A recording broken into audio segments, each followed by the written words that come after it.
오늘 우리에게 주시는 하나님 말씀은 잠언 16장 1절에서 19절 말씀입니다. 마음의 경영은 사람에게 있어도 말의 응답은 여호와께로부터 나오느니라. 사람의 행위가 자기 보기에는 모두 깨끗하여도 여호와는 심령을 감찰하시느니라. 너의 행사를 여호와께 맡기라.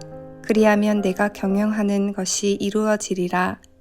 여호와께서 온갖 것을 그 쓰임에 적당하게 지으셨나니 악인도 악한 날에 적당하게 하셨느니라.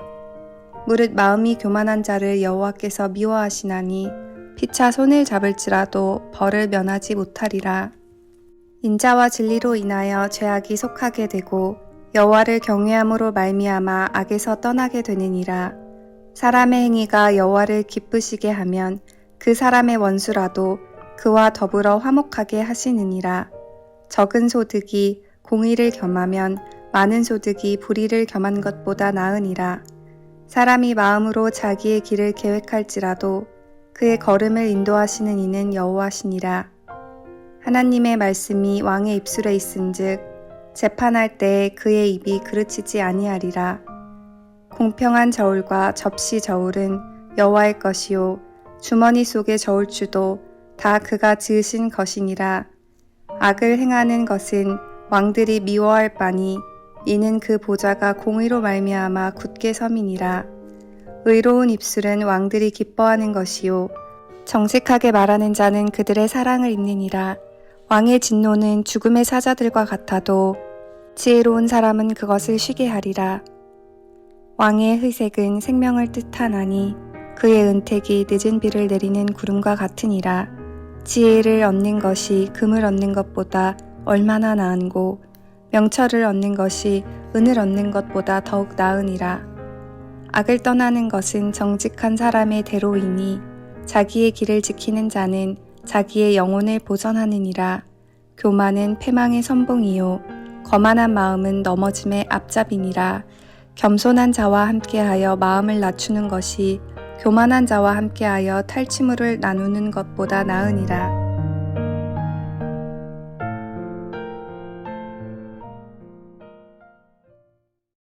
오늘 본문의 첫 절인 잠언 16장 1절입니다. 마음의 경영은 사람에게 있어도 말의 응답은 여호와께로부터 나오느니라. 여기서 경영은 제어한다, 다스린다 라는 뜻입니다. 사람은 자신의 마음을 제어할 수 있는 존재입니다. 마음이란 인간의 지식과 감정입니다. 인간은 자신 안에 있는 지식과 감정을 최대한 끌어올려서 뛰어난 결과물을 만들어낼 수 있는 특별한 존재입니다. 그런데 말의 응답은 여호와께로부터 나오니라 라는 뜻은 그것을 상황에 맞게 또 적절한 때에 효과가 나타나도록 하시는 분은 하나님이시다 라는 뜻입니다. 요셉이 꿈을 해석하는 능력을 가졌지만 그 능력이 술 맡은 관원장의 꿈을 풀게 해준 것은 차디찬 감옥 안에서였습니다. 그리고 그 술 맡은 관원장이 요셉의 도움을 까맣게 잊어버렸다가 다시 기억해낸 순간은 애굽왕 바로가 꿈을 꾸고 해석을 요구할 때였습니다. 그 순간에 요셉이 바로 앞에 서서 꿈을 해석해 주므로 7년의 환란을 준비하는 총리로 발탁될 수 있었던 것은 이 모든 것이 마음의 경영은 사람에게 있어도 말의 응답, 즉 시기와 때를 정하시는 분은 하나님이시다라는 것을 보여주고 있습니다. 2절을 보겠습니다. 사람의 행위가 자기 보기에는 모두 깨끗하여도 여호와는 심령을 감찰하시느니라. 여기서 중요한 포인트는 사람의 행위가 자기 보기에는 모두 깨끗하게 보인다라는 데 있습니다. 사람은 자신을 객관적으로 직관할 수 있는 눈이 없습니다. 사울왕은 아말렉 족속을 진멸하라라는 하나님의 명령을 어겼죠. 그리고 좋은 가축들을 남겨둡니다. 그런데 그가 불순종을 책망하는 사무엘에게 뭐라고 말했는가 하면 내가 하나님께 제사를 드리기 위해서 아까워서 제물로 남겨둔 것입니다. 이 변명을 하는데 그 변명을 자기 스스로에겐 진심인 것처럼 말을 하고 있는 것입니다. 자기 내면 깊은 곳에 백성들에게 승리를 뽐내고 싶어서 전쟁에서 승리한 다른 나라 왕들이 하는 것처럼 전리품을 가지고 오고 싶은 것인데, 그러한 자기 내면의 깊은 곳에 거짓을 캐치해내지 못하고 스스로에게 속아서 내가 하나님을 위해서 그런 것입니다라고 진짜처럼 말을 한 것입니다. 그것은 자기가 보기에 모두 깨끗한 것처럼 착각을 하고 스스로 속고 있다는 것을 우리에게 보여주고 있습니다. 그런데 오늘 본문에 보면 사람은 자기의 행위가 스스로 보기에 깨끗한 것처럼 착각하고 속여도 여호와 하나님은 그 깊은 심령을 감찰하신다라고 말씀하고 있습니다. 하나님은 사울의 악한 동기를 꿰뚫어 보고 계셨습니다. 그러므로 마침내 그를 왕위에서 폐위시키십니다.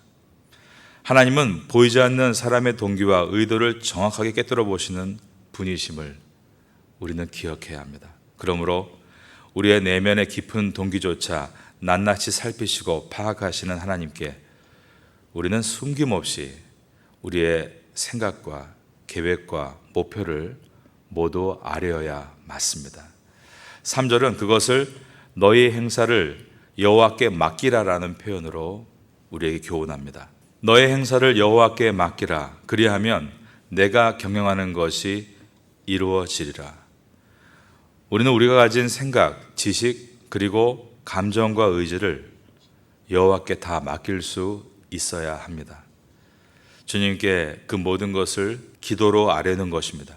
그리고 나서 하나님의 뜻을 여쭙는 것입니다. 당장 우리 심령에 응답을 주시지 않을 때도 있고, 또 며칠 동안 묵상하는 말씀 속에서 응답을 주실 때도 있습니다. 그렇게 응답을 받은 후에는 이제 주님의 뜻을 따라 우리가 걸어 나가는 것입니다. 그럴 때 우리의 경영하는 일들이 하나님 보시기에 검증되었고 허락하에 걷기 때문에 이루어지게 되는 것입니다. 하나님은 사무엘 선지자를 통해 다윗에게 이스라엘의 왕이 될 것이라고 말씀하시고 그의 머리에 기름을 붓게 하셨습니다. 그러나 곧바로 왕이 된 것은 아닙니다. 그는 약 15년 동안 도피 생활과 광야 생활을 하며 하나님께 자신의 심령을 모두 내려놓는 훈련을 쌓아갔습니다. 그리고 훗날에 그 결과가 나타나게 되는데, 사울은 사무엘 선지자가 하나님의 책망을 전할 때 자신을 제대로 보지 못하고 스스로에게 속아서 난 정말 그런 의도가 아니었다라며 핑계를 댔습니다. 그런데 다윗은 나단 선지자가 하나님의 책망을 전할 때 자신의 실체를 제대로 보고 이것은 나의 잘못입니다라고 정직하게 고백을 했던 것입니다. 하나님은 못 이룰 뿐이 없는 전능하신 하나님이십니다. 그러나 하나님은 먼저 하나님의 사람이 이렇게 자신을 직관하는 사람으로 준비될 수 있도록 훈련시키신 다음에 그 사람과 함께 하나님의 일들을 이루어 가십니다. 그러니 우리가 해야 될 일은 하나님 앞에서 신앙을 잘 연마하며 하나님의 인도하심을 믿고 소망을 놓치지 않는 것에 있습니다. 아래에 있는 구절을 보겠습니다. 사람이 마음으로 자기의 길을 계획할지라도 그의 걸음을 인도하시는 이는 여호와시니라. 모세의 부모는 더 이상 모세를 키울 수 없는 상황에 이르자 그를 하나님께 맡깁니다. 인생의 참 주인이신 하나님께 모세를 맡기자 하나님이 그를 위해서 일해 가셨고, 결국 날강에 버려진 모세의 갈대 상자는 돌고 돌아 그의 어머니 품으로 안전하게 돌아올 수 있었습니다. 모든 일의 주관자이신 하나님께 일을 맡기는 것이 최고의 지혜입니다. 16절을 보겠습니다. 지혜를 얻는 것이 금을 얻는 것보다 얼마나 나은고 명철을 얻는 것이 은을 얻는 것보다 더욱 나으니라. 그리고 그 지혜는 하나님이 나의 모든 걸음을 인도하고 계신다는 고백으로 나타나야 합니다. 요셉은 13년의 기간 동안 자신을 훈련하는 시간들을 보냈습니다. 그래서 지혜를 얻었죠. 그러므로 애굽의 총리가 돼서 7년의 대기근을 막아낼 수 있었습니다. 그는 지혜로운 사람이었습니다. 그런데 그의 지혜가 어디에서 가장 꽃을 피우는가 하면 요셉이 자기의 인생을 하나님의 주권 안에서 해석할 때입니다. 형들이 자기를 찾아왔을 때 자기를 괴롭히고 운명을 바꿔놓았던 형들에게 이렇게 말을 합니다. 형들이 나를 애굽으로 보낸 것이 아니라 하나님께서 이 때를 위해서 나를 애굽으로 보내신 것입니다. 이처럼 자기의 인생을 하나님의 주권 안에서 해석하는 것, 그것이 바로 지혜의 절정입니다. 여러분들은 어떤 상황에서건 이 태국에서의 어떠한 일에서건 그것이 남을 탓할 내용이 아니라 놀라운 하나님의 섭리인 것을 늘 바라볼 수 있는 그런 지혜로운 성도가 될 수 있기를 예수님의 이름으로 축원합니다. 그리고 하나님의 주권을 인정하는 사람은 악한 길을 가지 않고 선한 길을 걷기 위해 힘을 씁니다. 왜냐하면 그래야만 하나님께서 자신의 걸음을 인도하신다는 것을 알기 때문입니다. 17절입니다. 악을 떠나는 것은 정직한 사람의 대로니 자기의 길을 지키는 자는 자기의 영혼을 보전하느니라. 요셉이 아무도 없는 곳에서 보디발의 아내가 나쁜 짓을 하자고 할 때 한사코 거부하고 죄악의 길을 떠나려고 했던 이유가 하나님께서 나의 모든 걸음을 인도하고 계신다는 것을 그가 알고 있었기 때문입니다. 우린 이와 같은 지혜가 있어야 합니다. 지혜의 반대편에는 교만이 있습니다. 18절입니다. 교만은 패망의 선봉이요 거만한 마음은 넘어짐의 앞잡이니라. 잠언 6장 16절에는 여호와께서는 미워하시는 것 곧 그의 마음에 싫어하는 것이 67가지다 라는 말씀이 있었습니다. 그 67가지 중에 첫 번째가 교만이었습니다. 하나님은 교만한 자들을 넘어뜨리십니다. 대표적인 자가 애굽의 바로였습니다. 교만은 그를 철저하게 무너뜨렸습니다.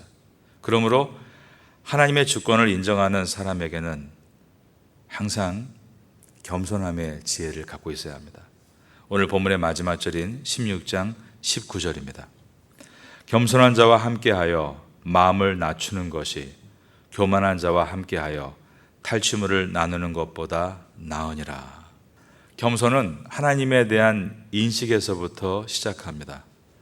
겸손은 하나님을 바라보며 자신을 말씀에 비추는 것입니다.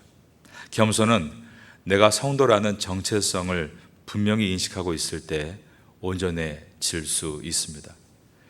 예수님의 십자가를 통해 탕감받은 나의 죄가 1만 달란트인 것을 인식하고 살아갈 때, 나에게 100데나리온 빚진 자를 대할 때 그를 겸손하게 대하고 섬길 수 있습니다. 여러분에게 말 한마디 잘못하고 약속 시간을 어기고 서툴게 행동해서 여러분의 마음을 언짢게 하는 그 사람은 여러분에게 100데나리온의 빚을 지는 것입니다. 그러나 여러분이 죽을 수밖에 없는 대역 죄를 지었음에도 불구하고 십자가에서 대신 값을 치르신 예수님께 여러분은 1만 달란트를 빚졌다는 것을 생각할 때 바로 그 인식에서부터 우리는 상대방이 나에게 돌을 던져도 그를 위해서 기도할 수 있는 스데반 집사님과 같은 겸손함을 얻을 수 있는 것입니다. 세상의 겸손은 스스로 나를 낮춰서 나를 보호하는 것입니다. 그러나 성경에 말하는 겸손은 나의 생명을 위해서 끝까지 자신을 보호하지 않으신 예수 그리스도를 바라보며 담대하게 나아가는 담대한 겸손이라고 말할 수 있습니다.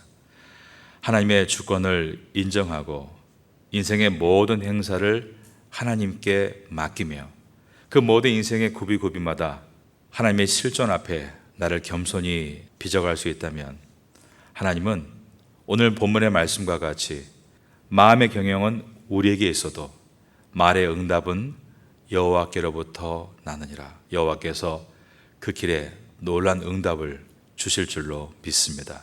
이러한 은혜의 성도가 되시기를 예수님의 이름으로 축원합니다.